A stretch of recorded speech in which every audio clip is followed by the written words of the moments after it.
silakan berangkat untuk pergi ke pesta yang Tuhan sudah undang itu. Tetapi orang ini berkata, aku harus pergi melihat tanahku.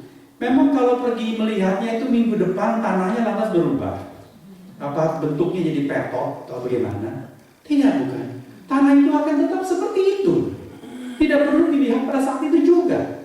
Mengenai hari H pesta itu, kamu sudah diberitahu kan jauh-jauh hari.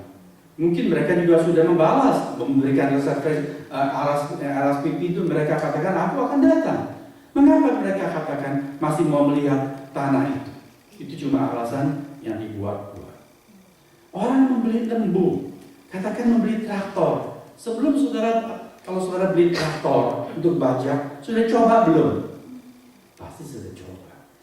Beli mobil pun kita sudah coba. Ada kesempatan untuk drive test, bukan? Ya, kita keliling dari dealer luar, bawa mobil itu kembali, kita sudah coba semuanya. Mengapa bisa bilang mau coba lagi? Itu cuma alasan dibuat-buat. Yang ketiga, baru menikah, pengantin baru, jadi tidak bisa datang. Mengapa tidak bisa datang? Saudara-saudara, di dalam perjanjian lama, di dalam hukum Musa ada hukum atau aturan yang mengatakan kalau orang baru menikah, jangan suruh dia pergi berperang.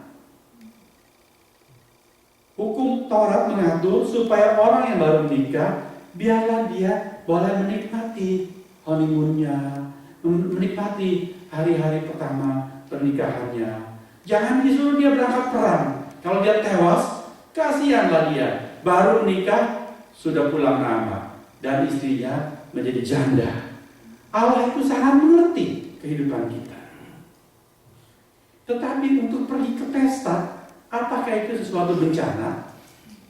Saudara lihat, katakan dulu yang diundang adalah si pria. Di dalam masa menunggu pesta itu, dia menikah. Kalau sekarang dia berangkat, bawa nyonyanya, bawa istrinya, masa si tuan pengundang itu berkata, oh gak boleh masuk, ya, gak ada izin buat dia, aku cuma undang kamu. Impossible. Pasti sang tuan dengan senang hati mengundang, wah, aku mengundang kamu satu, bisa datang dua sepasang, itu suatu kehormatan buat saya senang sekali, bukan? Jadi alasan ini semua adalah alasan yang dibuat-buat. Tuhan Yesus adalah seorang guru yang maha agung. Kalau dia mengajar, dia memberikan perumpamaan, semua itu sangat bermakna, saudara-saudara. Dari perumpamaan yang diberikan ini, kita melihat ada satu bahaya yang Tuhan hendak tunjukkan kepada saya dan saudara. Apa bahayanya?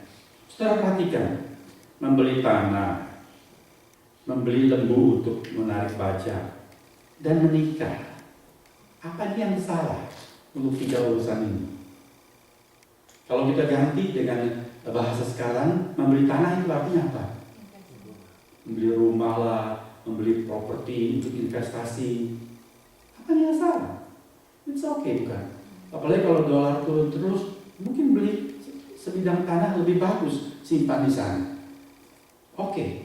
Kemudian membeli lembu untuk menarik bajak. Kalau zaman sekarang itu apa? Gak harus persis membeli traktor, tapi adalah untuk mengembangkan usaha saudara. Saudara berpikir apa yang perlu saya beli? It's okay. Tidak ada yang salah mengenai hal itu. Dan tentang menikah, kehidupan berkeluarga, atau kehidupan interrelasi sosial, itu semua adalah hal-hal yang wajar. Saudara lihat, orang beralasan kepada undangan Tuhan.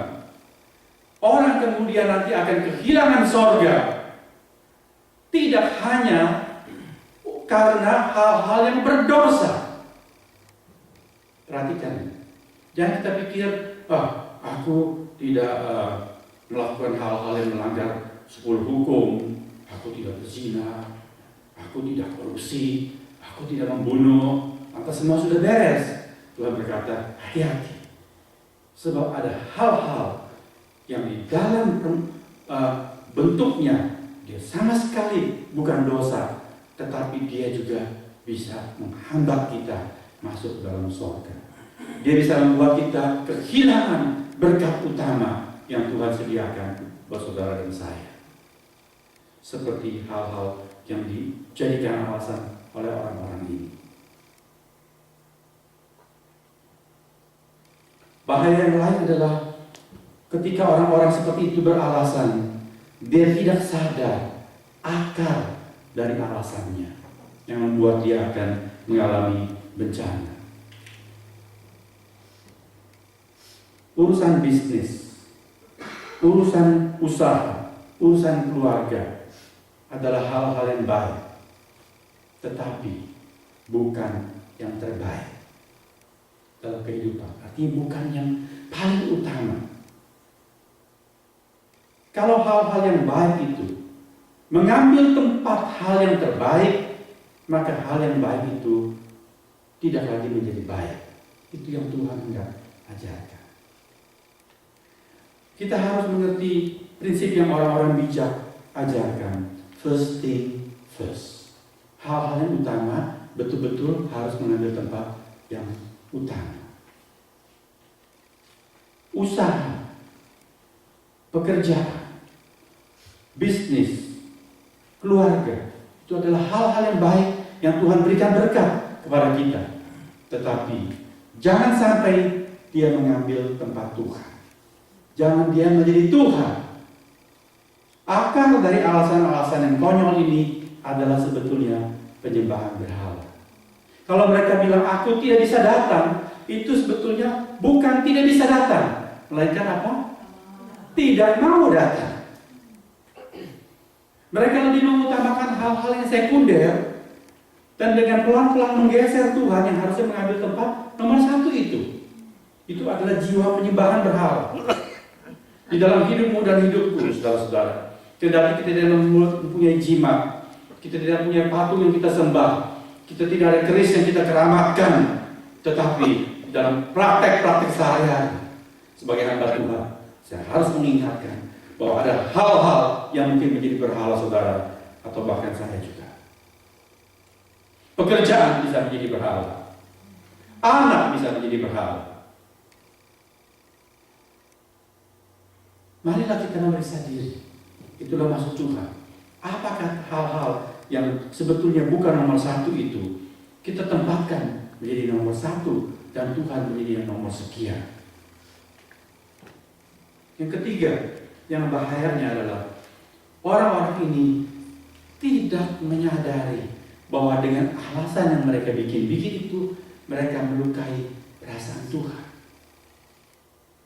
Firman Tuhan mencatat ketika hamba-hamba itu menyampaikan alasan orang-orang itu, Tuhan itu sangat murka. Saudara, di dalam perjanjian baru dan di dalam kekristenan jarang kita membicarakan mengenai murka Allah. Karena teologi yang mengajar bahwa Allah itu maha murah. Allah itu penuh dengan anugerah, panjang sabar, sejauh timur dari barat dia membuang dosa-dosa kita. Memang benar. Itulah dia. Tetapi bukan berarti Allah sekarang sudah berubah tidak seperti Allah dalam perjanjian lama. Allah tidak pernah berubah. Dahulu, sekarang sampai selama-lamanya dia sama, saudara-saudara. Sama apanya? Termasuk murkanya kalau dia dipermainkan. Di dalam Galatia pasal 6 dikatakan, hati-hatilah kamu.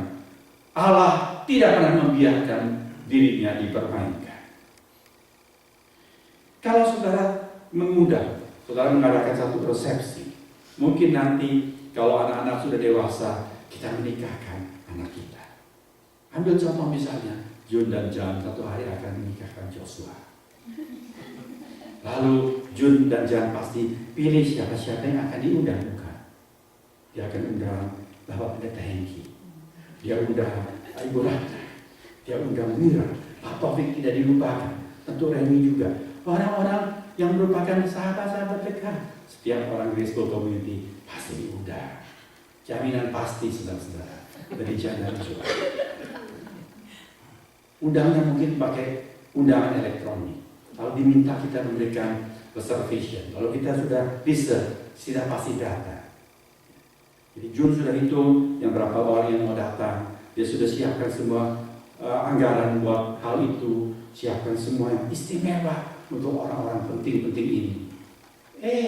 Pada hari H ketika undangan itu dilaksanakan, saudara-saudara, hari cerah, tidak hujan, semuanya sudah siap, tetapi kok yang datang tidak sebanyak yang sudah menyatakan diri.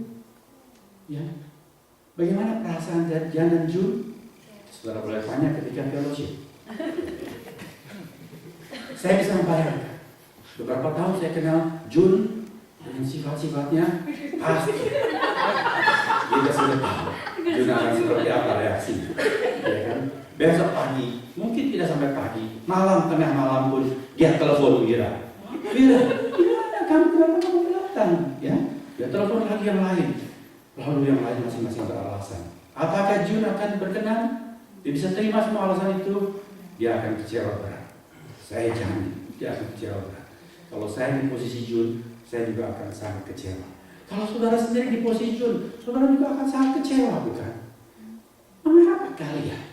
Orang-orang yang begitu aku hargai, dekat dengan perasaanku, hatiku, kamu juga sudah bilang iya, mengapa kamu kecewa seperti itu? 7 turunan dia tidak akan lupakan. Saya jamin. Jadi salahkah kalau Allah itu murka, saudara-saudara? Siapakah orang-orang undangan ini?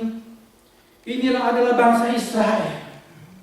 Ya Allah katakan, engkau aku istimewakan seperti biji mataku sendiri. Orang yang mengusik kamu itu mengusik biji mataku. Demikian firman Tuhan di dalam Alkitab. Orang-orang yang Allah begitu istimewakan, tetapi mereka menyepelekan perasaan Tuhan. Mereka melecehkan Tuhan. Mereka mempermainkan Tuhan dengan alasan-alasan konyol. Mereka selalu yakin bahwa mereka akan masuk dalam kerajaan sorga. Tapi kehidupan mereka sehari-hari menunjukkan bahwa mereka tidak merasakan, tidak memperlakukan sorga itu sebagai sesuatu yang istimewa. Mereka tidak merasakan sungguh-sungguh hati Allah. Mereka memikirkan selalu bagaimana mengeraup untung sebanyak-banyaknya. Maka orang Yahudi itu kaya luar biasa, pintar luar biasa, karena mereka cuma pikir bagaimana bisa eksis di dunia ini. Kalau Mesias, mereka tidak bisa mengerti Mesias yang menderita. Mereka cuma mau Mesias yang powerful, penuh dengan kekuatan, yang dikjaya, yang akan membangkitkan kerajaan keemasan Daud dan Sulaiman. Mereka ingin merasakan itu kembali menjadi adijaya di seluruh dunia ini. Mereka mau eksis selama-lamanya di dunia ini. Kalau sudah mulai bicara mengenai yang susah-susah, bahkan orang terdekat dengan Tuhan seperti Petrus menarik Tuhan ke pinggir berkata, Tuhan, dijauhkanlah kiranya hal itu daripadamu. Maksudnya apa? Masa engkau Mesias anak Allah yang hidup mau mati di Yerusalem? That's mustahil Tuhan. Tidak boleh terjadi atasmu. Tidak masuk di akal Petrus. Saudara-saudara, hari ini dalam kekristenan, saudara mengharapkan message yang apa untuk Anda? Berkat, kemakmuran, kesehatan, sampai kita meninggal dunia tidak mengenal sakit seperti itu karena ada iman, semua pasti beres. Apa yang kita harapkan? Kalau kita mendengar tuntutan yang keras-keras, disiplin, komitmen, apakah kita suka mendengar hal-hal itu? Kalau hal-hal itu dihadapkan kepada kita sebagai harga seorang murid Kristus, apakah kita siap membayar? Atau kita mengajukan alasan-alasan? Dan alasan-alasan yang konyol-konyol. Apakah saudara suka mendengar ucapan-ucapan seperti begini? Saudara-saudara, Lukas pasal 14 adalah satu pasal dengan banyak versi. Tuhan hendak menekankan hati-hatilah Anda dan saya. Dia meminta kita